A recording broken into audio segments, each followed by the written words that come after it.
Do you feel like being vulnerable is a sign of weakness or it is weak, and yet you struggle to form any sort of meaningful connection with someone in your life? In today's video, we're going to have a look at vulnerability and how it is crucial for developing meaningful relationships. Hi, my name's Pierre Kircher at Valor Coaching for Men. I help lonely professional men uncover their self-worth, conquer their limitations, and find the friends that they deeply desire. In today's video, we'll be unraveling what vulnerability really is and why it's crucial for healthy relationships or connections even with other men, and actionable steps that you can take if this applies to you. What is vulnerability? And so vulnerability essentially is the ability or the choice to share what you're actually thinking and what you're actually feeling, even if it makes you uncomfortable. You might already be feeling uncomfortable, but you make the choice to feel even more uncomfortable by actually sharing what you're really feeling or what you're really thinking. And so, a misconception around vulnerability as well is that a lot of people perceive it as being weak. I'm not sure exactly where it is or where this comes from. Sorry, it seems to be quite prevalent in the Western culture that we don't share what our true thoughts are or what we're really feeling. We mask it up. But in an actual fact, it is a very powerful way to build trust and connect with someone else is when we are actually vulnerable. Vulnerability is a powerful way to strengthen relationships, and it builds trust. When we actually share what we're feeling and what we're actually thinking, the other person feels like they can trust us more. It's also builds integrity, but essentially in them building trust or feeling more trust towards us because we are being vulnerable, it actually also encourages them to open up towards us too. In relationships, it really, in partner relationships, it really increases the depth of emotional intimacy as well. But even between men, it builds an emotional trust too, an emotional depth that wouldn't be there if we didn't actually express how we're feeling.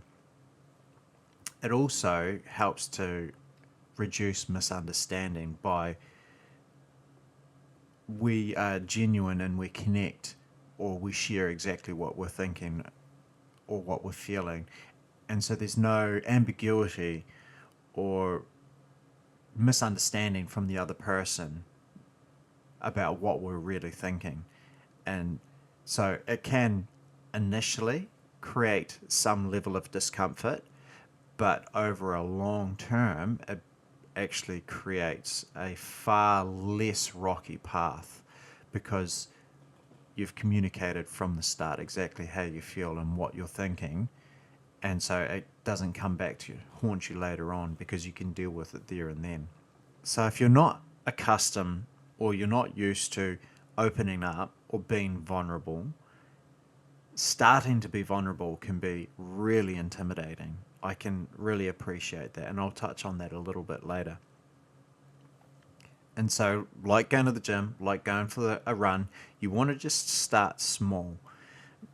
Read the room, read the conversation, what's being said, and then just try and share something small. Or maybe you can just skirt on a section and omit the rest and just start to progressively work towards opening up. Also, try and keep a positive outcome focus, because remember, in building this ability to be vulnerable and open up, you will build deeper and more meaningful connections with the people that appreciate it. You will come across some people that won't appreciate it or won't like it. You'll make them uncomfortable because they don't have the ability to match you or match your vulnerability. And so that's why it's a good point to remember to stay focused on the positive outcome, which is that you will find your tribe. You will start connecting with people that appreciate that vulnerability and reciprocate. Another way of helping to nurture those relationships between people is active listening. And so when you're getting to know someone, try and think of it as the 70-30 rule, right? You're spending 70% of your time listening and 30% of the time asking questions or relating to what they're saying in some way from your own experience as well. But predominantly, a very healthy way of nurturing that trust and that relationship is active listening. 70% listening, 30% talking / asking questions, right?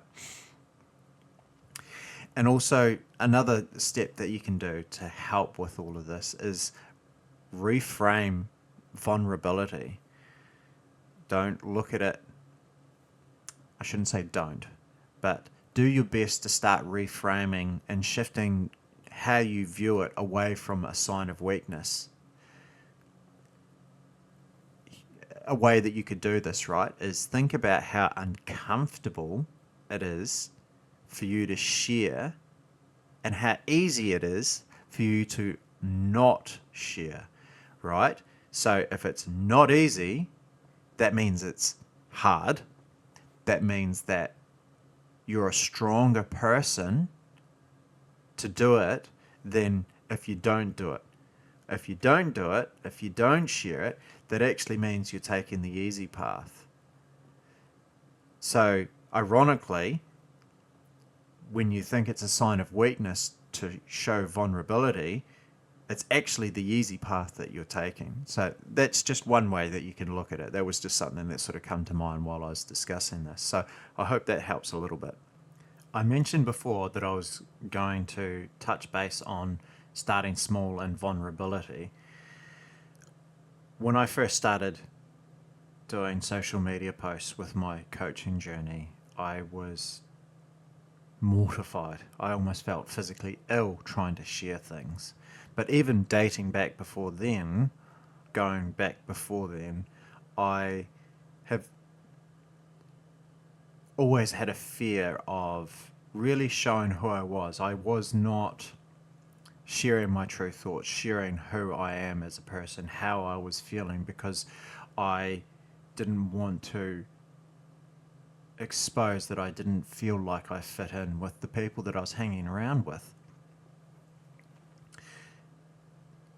So it's been going on for a long time.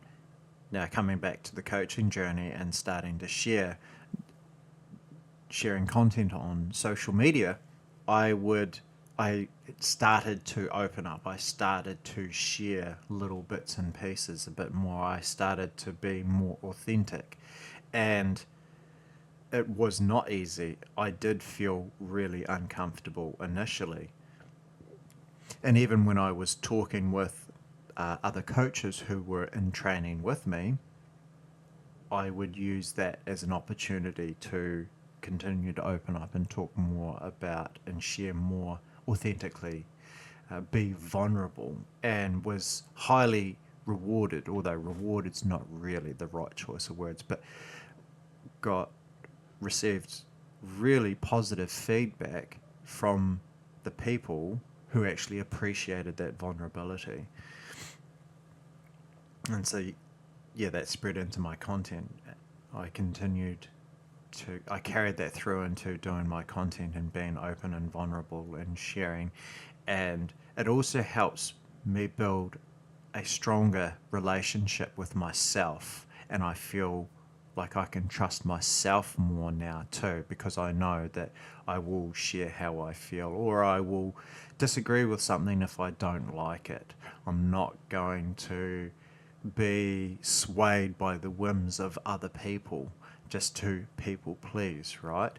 And so it helps build my own confidence and trust in myself. So vulnerability is really powerful, and yeah, I wanted to share my anecdotal about how it's affected my life and how powerful it has been for me too, the impact it's had.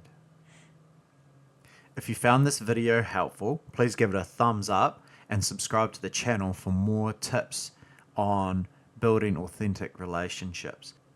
If you're ready to uncover your self-worth, conquer your limitations, and find the friends that you deeply desire, check out my coaching program in the channel links at Valor Coaching for Men.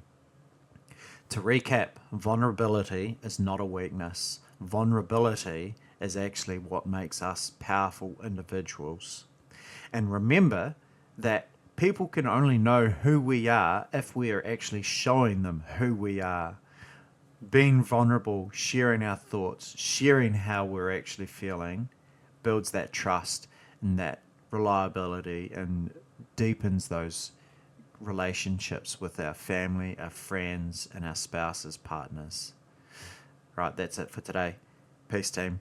Talk again soon.